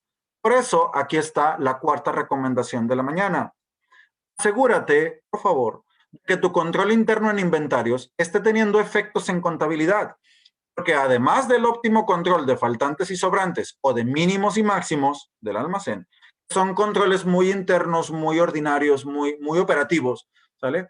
Todo lo que tenga que ver con inventarios tiene efectos a nivel fiscal y tiene efectos a nivel legal. Te sorprendería saber, me ha tocado verlo, te sorprendería saber que hay cantidad de empresas, sobre todo en personas morales, donde el inventario, curiosamente, en contabilidad no se mueve, ¿sabes? O se mueve una vez al año, ¿no? Cuando hay que calcular el costo y en el costo del inventario final. Solo así se mueve, más nada. Cuando si algo se mueve dentro de la empresa, son las mercancías. Digo, eso es una obviedad mencionarlo. Así que asegúrate, por favor, de que llegado el momento, ¿sí?, tu inventario también coincida o también esté controlado. Claro, obviamente, para el caso de aquellas empresas que lo manejan, ¿no? Por supuesto. Entonces, en este sentido, tenemos pues que ya llevamos 4 medidas de control interno. Solo por hablar de las medidas de control están asignadas en forma de recomendación, ¿no? Obviamente existirán otras muchas. Esto es profundamente adaptable. La buena noticia es que esto es profundamente adaptable, ¿de acuerdo? ¿Por qué? Porque si en mi contabilidad yo tengo manifestado un inventario de 800,000 pesos y por lo que sea llega la autoridad y verifica el inventario, literalmente cuenta las piezas físicas del inventario y el inventario llega a costar 1,100,000, ¿sale? Tenemos 300,000 pesos de ingresos omisos, ¿de acuerdo? Entonces, así que, ¿cómo evitamos eso? Con un control interno. ¿Control interno de qué? De inventarios. ¿Va? Listo. Avanzamos. Dijimos que todos los gastos y las compras de la empresa deben estar soportados por una factura y que esta debe ser electrónica. Ahora bien, según el artículo 29A del Código Fiscal de la Federación, dos de los requisitos que debe contener una factura electrónica para ser válida es tu nombre o tu razón social. Para quien se pregunte la diferencia, regularmente el nombre es de las personas físicas. Jesús Fernando Domínguez Flores, tu servidor, ¿vale? Razón social es el nombre de las personas morales o denominación social, ¿vale? Entonces, los presentes en esta conferencia SADCB, por ejemplo, eso es. Tu RFC, Registro Federal de Contribuyentes, por ahí con una estructura. El domicilio fiscal ya no es un elemento de validez de la factura electrónica. No significa que la importancia del domicilio fiscal se haya disminuido. De hecho, se incrementó, ¿no? Por el tema del 69B. Pero en la factura electrónica, el 29A decidió quitárselo de encima porque de pronto eran auténticos desfiles, y ni modo porque me tocó verlo, ¿sí? Había auténticos desfiles respecto del tema, ¿sí? Al respecto de, perdón, estaba viendo la caja de comentarios. Eran auténticos desfiles acerca de que por allá alguien no sé quién fue y escribió Álvaro con B, por muy catastrófico que eso suene, ¿no? Aquí mismo en Culiacán hay una calle de uno de mis clientes, el domicilio fiscal de uno de mis clientes está en una calle que se llama Iztaccíhuatl, ¿no? No te lo puedo deletrear sin ver sus documentos fiscales ni queriendo, te lo juro, ¿no? Entonces, desfiles completos porque lo pusieron con H, lo pusieron con S y es con Z, porque, y una letra que le faltara o una letra que estuviera mal, pues evidentemente, pues aquello invalidaba toda la factura. Entonces dijo el SAT, ¿sabes qué? Habiendo tantas cosas en las que fijarte, a mi autoridad, me da lo mismo si escribiste Iztaccíhuatl con H o sin H, ¿sale? Entonces, quítatelo de encima. Hay otros elementos por revisar, pero solo de la factura. ¿Por qué lo digo? Porque el domicilio fiscal tiene otros pesos, tiene otras relevancias. ¿Cómo cuál? Ah, por cierto, antes que hablar del domicilio, el artículo 27 de la ley de renta o el 106 también, que establece una especie de paralelismo, ¿vale? Para personas morales y para personas físicas respectivamente, dice que ningún gasto puede ser pagado en efectivo por encima de un monto de 2,000 pesos. Surge una pregunta interesante, ¿antes o después de IVA? ¿Son 2,000 pesos netos o 2,320 ya considerando el IVA? Mi opinión, a reserva de que alguien opine lo contrario, mi opinión, nos podemos quedar con la palabra pago, ¿vale? Con el hecho de que la ley y esta presentación dicen la palabra pagado. Lo que se paga es la cantidad neta. Por lo mismo, los 2,000 pesos son netos, ¿vale? Entonces, de pronto te puedes encontrar alguna empresa que va y solicita facturas, ¿sí? Por menos de 2,000 pesos. Entonces, cuando se trata de estas operaciones, excepto cuando se trata de gasolina, ¿sale? La gasolina, para hacerla deducible, entonces no se puede pagar en efectivo por ningún monto, ¿sí? A menos que seas RIF. Hay algunas facilidades por ahí, ciertamente. Hay un sector primario, hay un régimen de coordinados, hay una facilidad por ahí de qué pasa si la gasolinera, perdón, está por allá en una ranchería donde no hay terminal, donde no hay nada. Hay ciertas facilidades, sí, pero en general vamos quedándonos con la consigna. A menos que seas RIF, régimen de incorporación fiscal, la gasolina no se paga en efectivo, ni el resto de los gastos no se pagan en efectivo cuando son por más de 2,000 pesos. ¿Cómo lo vas a pagar entonces? Como tú quieras. Cheque, transferencia, tarjeta, monedero, lo que tú quieras. Efectivo no, por favor. ¿Sale? Porque entonces no te lo puedes deducir. Si tú eres persona física con actividad empresarial y vienes y me presentas a mí una factura que dice combustibles, pagada en efectivo, sean 100 pesos o sean 5,000, yo con esa factura no puedo hacer nada. Preferiría evitarme la pena de decirte que te salió a pagar un impuesto a cargo porque no pudimos ingresar una factura porque, ¿qué crees? Está pagada en efectivo y no debiste, ¿no? Entonces, por eso, controles, controles. Quinta recomendación, la pongo sobre la mesa. Si bien el domicilio fiscal, aquí está lo que te decía, si bien el domicilio fiscal ya no es elemento de validez de la facturación electrónica, es importante que esté localizado por la autoridad. Y esto es algo que se puede consultar a través del portal del SAT. Déjame decirte una cosa. El domicilio fiscal ante los ojos del SAT aparezca como localizado o como verificado, según sea el caso, es una buena noticia. ¿Por qué? Porque significa entonces que si no estoy localizado, puedo tener consecuencias como la cancelación de un elemento llamado CSD o certificado de sellos digitales, que es básico para generar una factura. Te detienen la operación. Si el fisco no sabe dónde estás porque no te encuentra en tu domicilio, te detiene la operación cancelándote o restringiéndote el CSD. O en el peor de los casos, se puede ubicar como un elemento de materialidad. ¿Sale? Existen por ahí ciertos apartados dentro del mismo portal del SAT en donde se puede consultar el estatus del domicilio. Oye, ¿y qué significa el estatus del domicilio? Bueno, significa entonces que tú te diste de alta en algún momento, ¿sí? Señalaste un domicilio, por supuesto, y al señalar ese domicilio, un buen día el fisco fue y verificó ese domicilio. ¿Vale? Según tu negocio te llamas Pedro Pérez, pero tu negocio tiene el nombre comercial de Computadoras Gámez, déjame inventarlo, ¿sí? El fisco llegó, vio el letrero, Computadoras Gámez, alguien le preguntó, ¿aquí es el negocio de Pedro Pérez? Sí, y se fue. O sea, la verificación de domicilio es eso, ¿no? Realmente no es un tema de muéstrame al señor Pedro. No, llega, verifica que existes y se va. No más. Eso es una verificación de domicilio. En términos generales, las hay las más profundas, ¿no? Por supuesto. Pero en general eso es. Y es una buena noticia aparecer como localizado. ¿Por qué? Porque aparecer como no localizado tiene consecuencias. Entonces, de esta recomendación se desprende otra. Verifica que tu domicilio aparezca como tal. Si no lo está y quieres estar seguro para efectos fiscales, la verificación de domicilio se puede solicitar. Oye, pero me van a visitar. Sí, claro, pues esa es la idea. ¿Pero qué me van a decir? Nada. O sea, no. Vaya, solicitar una verificación de domicilio no implica que te vayan a auditar. No, la auditoría es otro procedimiento. ¿De acuerdo? Entonces, asegúrate, por favor. Luego, avanzamos. Esto va muy rápido, chicos. Ya tenemos casi 1 hora y media aquí. Qué agilidad, de verdad. ¿Quién tiene prisa, por Dios? Pero bueno, examen al final del curso, no se les olvide. No sé. Un concepto común e importante entre los gastos, además de los vistos anteriormente, son las nóminas o las nóminas. Hablando del tema, en algún punto lo vemos, si quieres, me va a dar mucho gusto, porque es un tema lo suficientemente grande como para verlo por separado. Algunas premisas importantes sobre nóminas. Considera que para que el pago a un empleado sea válido para efectos fiscales, la forma más común, ciertamente no la única, ahorita te explico algún caso por ahí, la forma más común es que este debe estar registrado ante el IMSS, lo cual a su vez dará lugar al pago de las cuotas ante el instituto, también algunas contribuciones estatales, ¿vale?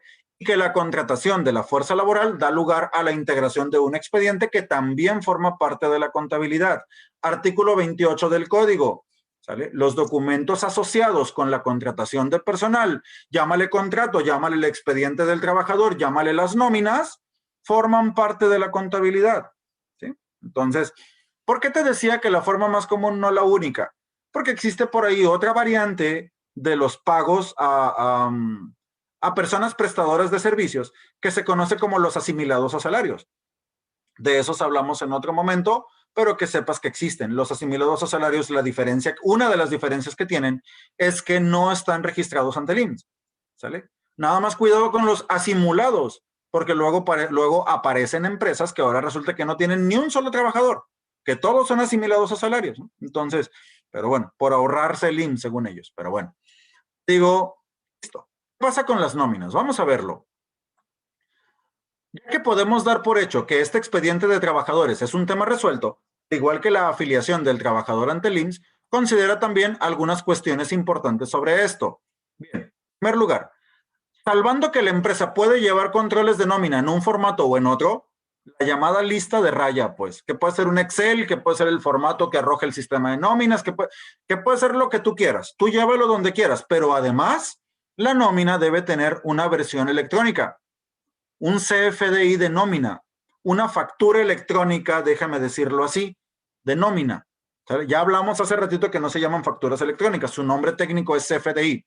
Debe haber un CFDI de nómina para cada trabajador en cada periodo de pago. Digo más, ¿vale? Estos CFDIs tienen plazos para timbrarse. Regularmente estos plazos son sujetos a muchas facilidades. Aquello es tal que regularmente cada año sale una facilidad para bueno, está bien, si no te dije que 3 días, 5 días, 10 días después del pago, sí. Si no lo timbraste en todo el año, tímbralo ahorita antes de febrero. Todavía salvas la deducción. Están sujetos a muchas facilidades estos plazos para generar estos recibos, pero el hecho es que hay que generar los recibos, por favor. ¿Sí? Lleva la lista de raya donde quieras, pero genera los recibos también, por favor. ¿Ah? Listo. La nómina puede ser pagada en efectivo a cada trabajador por encima de los 2,000 pesos y aún así ser deducible. Es de los pocos conceptos que puedes deducir, aún si los pagas en efectivo por encima de los 2,000, ¿sale? Siempre que esté generado el recibo electrónico. Hay una facilidad fiscal por ahí que habla precisamente de esto, ¿no? Entonces, listo. El primer concepto de la nómina, y esto es importante de destacar, el primer concepto por excelencia, ¿no? Es adaptable, por supuesto, pero por excelencia, el primer concepto de la nómina, el llamado sueldo, ¿sí? Debe estar correspondido con el sueldo con que el trabajador está dado de alta ante el IMSS. Atención a las empresas que tienen afiliados a sus trabajadores con sueldos menores. No voy a hacer más comentario del tema porque aquí se nos va el día hablando de eso. No es el caso, pues. Pero si alguna empresa tiene afiliado a un trabajador con 200 pesos diarios, independientemente de cuánto gane en realidad, entonces su nómina, la llamada nómina fiscal, que de pronto se ha adoptado este término, la llamada nómina fiscal, ¿sí? Deberá estar correspondida necesariamente con esos 200 pesos diarios, independientemente de qué más concepto le pagues, de qué concepto le retengas, independientemente. Por eso dice el primer concepto, el llamado sueldo nominal, ¿sale? Entonces, debe estar correspondido. Cuidado con esto, por favor. Bien. Hablando de las nóminas, vamos hablando también de la desaparición del outsourcing. Un proyecto muchas veces soñado, hoy concretado por el sector gobierno. Quienes están informados del tema no me dejarán mentir respecto de que este proyecto como proyecto no era nuevo, pero solo hasta 2021 se concretó. Si alguna empresa tenía tercerizados a sus trabajadores, ¿sí? O sea, contratados a través de una llamada pagadora, pues, o de una prestadora de servicios, de estas llamadas comúnmente outsourcing, ¿sí? Entonces, ahora para 2021, el funcionamiento de estas outsourcings vino a desaparecer o vino a quedar limitado de manera muy severa. No desapareció por completo si de eso quieres hablar. Hay circunstancias muy concretas, muy específicas, por las que el outsourcing puede seguir funcionando, pero en términos generales podemos decir que ya desapareció.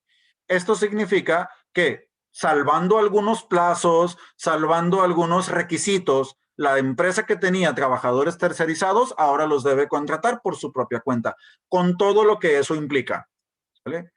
El alta patronal, el alta ante el gobierno del estado, la afiliación de los trabajadores, las nóminas por cuenta propia, todo eso, ¿sale? Entonces, ¿por qué? Porque el outsourcing, decir desaparición como tal, sería muy contundente, a pesar de que lo diga el material que yo mismo redacté, ¿verdad? Pero decir desaparición como tal sería poquito inapropiado, en el sentido de que sigue existiendo.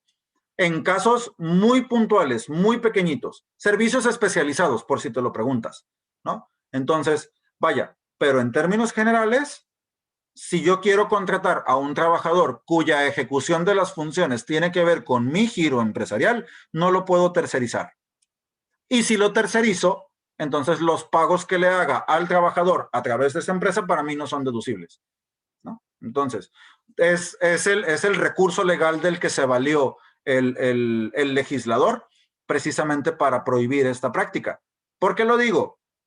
Porque técnicamente no se podía prohibir puesto que no es ilegal, ¿sale? Con todo lo que se diga y se deje de decir del outsourcing, pues no es una práctica ilegal en sí misma y como no es ilegal no se puede prohibir. ¿Cómo lo prohibieron entonces? Diciendo, el texto de la reforma lo que dice es, hazlo si quieres, síguelo haciendo si quieres, pero si lo haces, los pagos que hagas no son deducibles, ¿de acuerdo? Entonces, pues vaya, la espada y la pared, pues. Bien. Sexta recomendación, ya casi para terminar, precisamente. Asegúrate que los pagos que hagas por nómina a tu personal estén correspondidos por un recibo electrónico, además de la lista de raya de la que ya hablamos, y a su vez estén registrados en contabilidad. Las cuotas ante el IMSS estén igualmente registradas y pagadas, y que esté declarado ante el SAT el ISR que se retiene por salarios, con correspondencia entre lo retenido y lo declarado. El concepto de las retenciones por salarios bien puede estar en ceros, bien se puede declarar en ceros. Fernando, ¿pero por qué si tengo trabajadores? Bueno, porque los trabajadores que tengo, ninguno le retuve, porque por la mecánica de cálculo se obtuvo otro dato que anda por ahí que se llama subsidio, porque por lo que sea. ¿Significa entonces que no declaro? No, sí declaro, pero lo declaro en ceros. Si tengo trabajadores, declaro el ISR por salarios. Si no le retuve a nadie, lo declaro en ceros. Única circunstancia en la que la obligación se puede declarar en ceros. Cuidado con declarar en ceros si tienes retenciones hechas. Recuerda que esa retención está manifestada en un CFDI de nómina que le fue compartido al SAT en tiempo real. ¿Sale? Entonces, listo. Por último, responsabilidades alusivas a la contabilidad. ¿Quién es responsable de la contabilidad? ¿El contador? Sí, pero no solo él. Entonces, el empresario. Bien. Vamos para allá. Para empezar, casos de conservación de la contabilidad. Aquello de las facultades de comprobación, de la fiscalización de la autoridad, pues vaya. ¿En qué plazo debe conservarse la contabilidad? Existe un dato que es más un estereotipo que un dato real, que dice que la contabilidad se conserva por 5 años, ¿no? No es falso. Sí están consignados los 5 años por ahí en algún ordenamiento que ya luego te especificaré. Artículo 30 del Código Fiscal. Pero en ese mismo artículo 30 habla de ciertos plazos adicionales a los 5 años. Hay documentación que debe conservarse dentro de la contabilidad, ¿vale?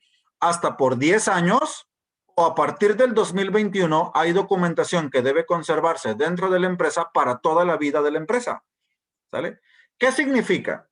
Que en términos prácticos, el SAT nos puede auditar del 2016 para acá, todavía, ¿sale? Significa entonces que debemos conservar invariablemente la contabilidad mínimamente del 2016 para acá. Si además hay una circunstancia o la otra o una condición por ahí o lo que sea, si además hay algo adicional, bueno, pueden ser incluso hasta 10 años, te decía, ¿no?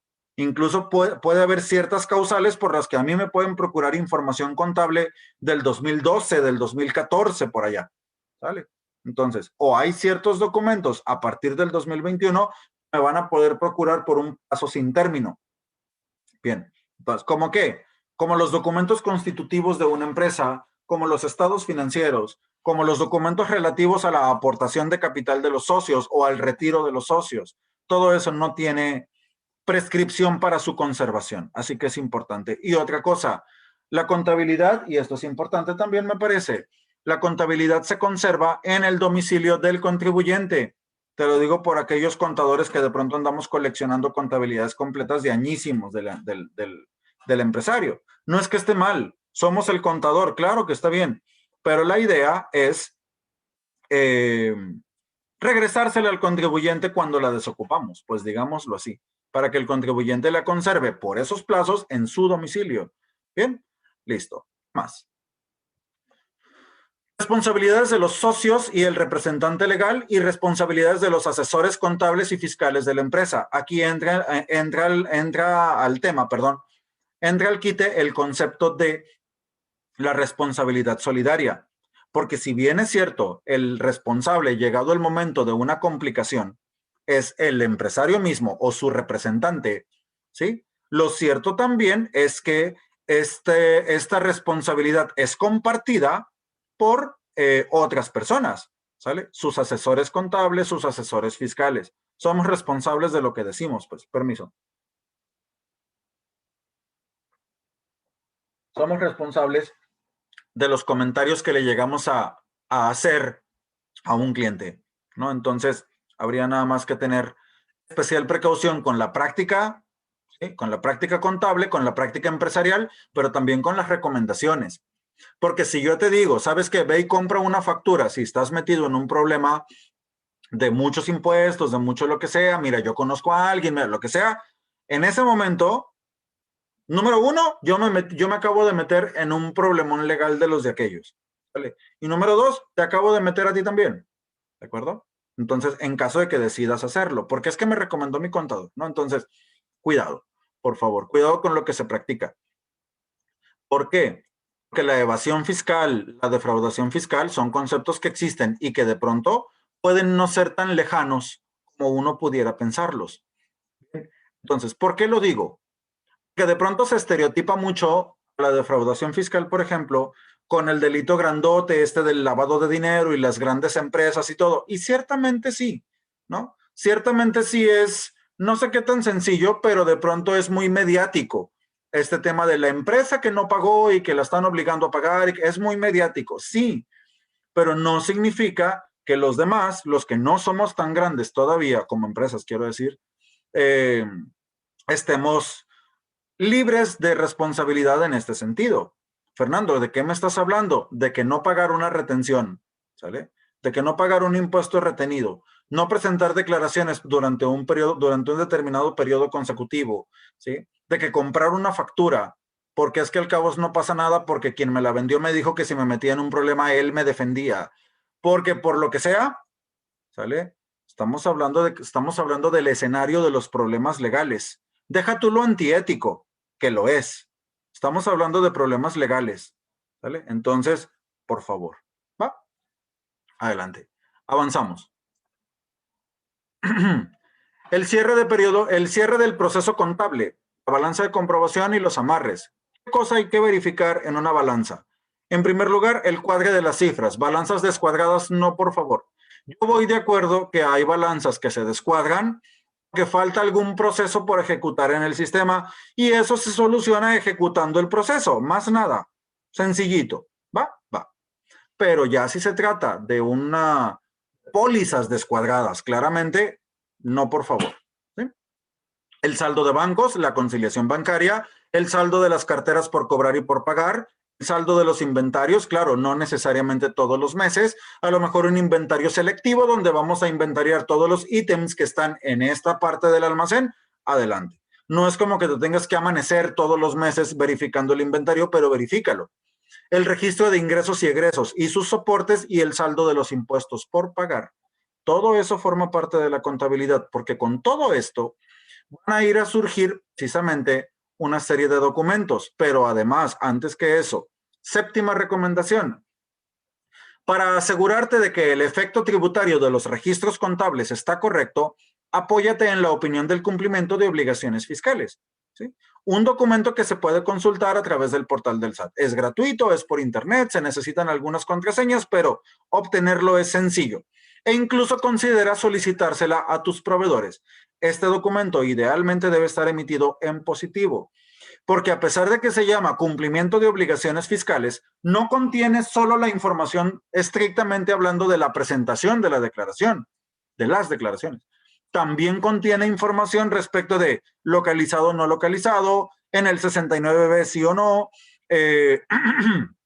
la subdeclaración de ingresos, todo este tema, pues hay muchos apartados que ciertamente son muy nuevos a nivel de este documento, pero que pueden servir de base, porque si está en positivo, significa que todos esos filtros están semi verificados de parte de la autoridad. Oye, ¿cómo que semi? Sí, lo que pasa es que el hecho de que esté en positivo no significa que la autoridad renuncie a sus facultades de auditar a una empresa, pero disminuye las posibilidades, pues. ¿De acuerdo? Listo. Los estados financieros, los que te decía, la parte financiera de toda la información contable, que es parte financiera, pero que también tiene su peso fiscal, son documentos de obligatoriedad fiscal. ¿Sí? Entonces, en primer lugar, el estado de resultados. ¿Cuánto vendí? ¿Cuánto gasté? ¿Cuánto me costó vender lo que vendí? Y al final, ¿qué utilidad tengo? Y el balance general. ¿Qué propiedades tengo y qué deudas tengo y dónde estoy posicionado con mis propiedades en relación con mis deudas? ¿Sale? Listo. Y por último, yo en donde estoy posicionado es en una gratitud enorme porque tu atención por haber estado acá. Mi participación termina con esto, chicos. Licenciada Patricia, y a través de usted, a toda la Secretaría, gracias por esta ocasión. Gracias totales, de verdad. Me gustaría saber si tienen algún comentario, alguna duda, alguna retroalimentación. Si en algo no fui claro, por favor, pero por extraño que parezca decirlo en este tono, le regreso el uso de la voz, Lic. Muchísimas gracias. Muchísimas gracias, licenciado Domínguez. La verdad que está interesantísima toda la información que usted nos brindó, que pues a lo mejor las grandes empresas como mantienen sus departamentos de contabilidad deben de tener al dedillo toda esta información, pero no así muchas de las nuevas empresas o de los emprendedores que han venido registrándose ya ante el SAT, no conocen todos estos términos o todas estas facultades y obligaciones que se deben de tener, ¿no? Y tomar en cuenta en la contabilidad. Claro que las computadoras y los software de contabilidad han cambiado completamente la profesión de un contador, con programas como el Excel o que el contador tiene hojas de cálculo electrónico, y con esas tecnologías pueden realizar análisis estadísticos, pronósticos, cálculos financieros para una mejor toma de decisiones de su empresa, ¿verdad? Entonces, pues muchas felicidades, la verdad, muy interesante. Muchísimas gracias. Pues les sugiero a todos que volvamos a repetir este curso en nuestro canal de YouTube del Webinar Sinaloa. Estará pues hoy en la tarde, ya estará en la plataforma. Si alguien quiere hacer alguna pregunta, algún comentario, alguna duda que tengan, pueden hacerlo, por favor. Aquí vamos a ver en el chat. Pues muchas gracias. Gracias por la información muy clara, me están diciendo. Buenísimo el tema. No sé si alguien se quiere animar a hacer alguna pregunta, aprovechar que aquí tenemos al máster aquí, que la verdad que se la sabe de todas, todo el licenciado, todos los temas los manejó excelentemente bien, y su experiencia, me imagino, es toda la que, y todos los diversos casos que se les presentan, porque ya ve que no son iguales. Así es. Y en cada caso va aprendiendo y se va retroalimentando y aprendiendo cada vez más, ¿verdad? ¿Usted está aquí o está en Mochis? Estoy aquí en Culiacán. De hecho, aquí tengo mi casa de habitación. Aquí en la colonia Villafontana. Precisamente aquí está. Si alguien gusta, aquí tienen una puerta abierta. En pantalla están mis datos de contacto. No es comercial, se los prometo, no es la intención, ¿no? Pero si a alguien le puedo ayudar a resolver alguna pregunta mucho más concreta, algún caso mucho más concreto, me va a dar mucho gusto. Claro que sí. Entonces, aquí está poniendo María del Rosario Vega, dice, hoy se recibe de maestro en impuestos. Así es, hoy es mi graduación, hoy por la tarde es mi graduación. Precisamente la licenciada Vega, la licenciada Ramos, aquí presentes ambas, tengo el privilegio de compartir con ellas el evento de hoy en la tarde. Ellas también son másters, mucho mejores que yo cada una, pero también son másters. Yo sigo en el camino, ¿verdad? Y entonces, pues por aquí estamos, ¿no? Entonces, gracias a Dios, hoy por la tarde concluye de manera oficial, ¿sí? Mi estudio de la maestría. Ya las clases terminaron, pues hace ya un par de semanas, ¿verdad? Pero hoy concluye de manera oficial. Gracias por el comentario, licenciada Vega. Muy oportuno me parece. Entonces, muchas felicidades. Muchas gracias. Pues aquí yo le quiero hacer una pregunta. Como dirían, la prima de una amiga, ya que se usa mucho ahorita comprar cosas por internet. Bueno, se ha puesto de moda como en los países de primer nivel, las compras por línea, ¿no? Entonces, por ejemplo, a alguna persona que no sea, por ejemplo, que no esté registrada como empresa y que hacen compras en internet, ya sea a Estados Unidos, a China, esas personas también, bueno, usted dice no tienen que declarar impuesto, pero también les merma que les estén depositando o que ellas estén gastando de su cuenta personal, en algún momento les afecta ante el SAT. Llegado el momento, sí, puesto que el concepto cuenta personal, no hay como tal una cuenta personal en el sentido, y solo en el sentido, solo en el sentido de cuentas no empresariales, pues quiero decir. Vamos de acuerdo que no todas las cuentas son empresariales, pero cuentas personales como tales no hay, en el sentido de que el SAT se puede meter a cualquiera. Ahora, no significa que si alguna persona, vamos a recapitular el ejemplo de mi esposa, no significa que si mi esposa recibe depósitos y luego con esos depósitos hace compras, porque algo se le antojó, porque compras que no tienen nada que ver ni con el mundo empresarial, ni con el mundo fiscal, ni con nada, no significa que se vaya a meter en un problema. Se puede llegar a meter, alguien le puede llegar a preguntar de, a ver señora, ¿y usted de dónde está sacando el recurso? Bueno, pues ¿de dónde quieres que lo saque? Pues me lo dio mi esposo o mi esposa, según sea el caso, ¿no? Llegado el momento, puede ser en cualquier sentido, o mi papá o mi mamá, o lo que sea. Y ese tipo de conceptos nunca van a causar impuestos, ¿no? Si yo le doy dinero a mi esposa, el dinero que reciba mi esposa de mí no va a causar un impuesto, puesto que son donativos familiares. Pero Sí, lo que pueden causar es de, oye, pero pues Fernando no se dedica a nada, no trabaja, o si trabaja, él jura que está generando pérdidas fiscales. Entonces, ¿dinero de dónde? ¿No? Ok. Si Fernando fue y dijo que no trabaja en ninguna parte porque ningún patrón le genera nóminas, o tiene un negocio, pero según el negocio está perdiendo y perdiendo y perdiendo, y luego usted me viene a decir, señora, que su esposo es Fernando y le entregó esa cantidad de dinero, pues ya no entendí, ya me perdí. Eso es lo que sí puede pasar, ¿no? El origen del recurso, que bueno, dicho de esa manera, da lugar a muchas investigaciones y lo primero que se llega a descubrir a través de esos hilitos es precisamente la discrepancia fiscal de un contribuyente, porque Fernando no se deposita a sí mismo por no causar impuestos, va y le deposita a la esposa, ¿sí? Y la esposa fue y dijo, ah, pues mi esposo. Y ahí tronó, ¿no? Entonces, digámoslo así. Así que, contestando a la pregunta de manera directa, no causaría un problema como tal, en el sentido de que la prima de su amiga, digamos, no es como que vaya a ser sujeta de una investigación, pero le pueden llegar a preguntar, ¿de dónde Ah, estás obteniendo esos recursos? Y a ujú. través de la respuesta, puede llegar a fiscalizar a otra persona. Ah, ok. Ah, Entonces, pues es muchas así. gracias. Pues No sé no qué. veo aquí alguna pregunta, veo nada más felicitaciones.